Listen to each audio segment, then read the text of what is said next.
Hi, I'm Amy Karanik, a Sculpey brand ambassador. Let's take a look at the Clay Extruder. Whether you want to create small, unique shapes for a bracelet or make hair for a sculpture, the Clay Extruder is the perfect tool. It comes with 19 interchangeable discs, perfect for making clovers, ropes, grass, hair, and more. It's simple to use. So first let's start by taking it apart. So remove the threaded nut from this end. Okay. And then take the plunger out the back and just set that aside for now. We're going to use the size of the barrel in order to size the clay that goes inside. I am just rolling my clay into a little log, and every once in a while I'll test it to see if it fits inside the barrel easily, and it does not yet, so I need to go a little skinnier. You want that to slide into the barrel really, really easily. Now also, we want to only fill the barrel about 2/3 full. So I'll just lay my clay rope beside the barrel and just imagine about a 2/3 mark and then trim my clay. And that can be extra. Now the clay is ready to be loaded into the barrel. So I'll just slide the clay inside and I'll use my finger to make sure it stays up close to the opening.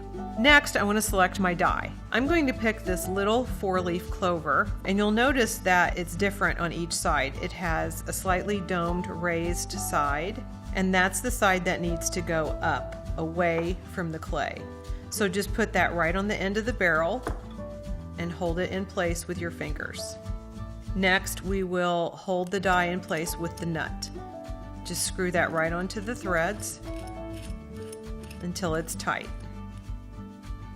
Put the plunger inside and just give it a little push to make sure that the clay is all the way up to the end. Now we're ready to extrude.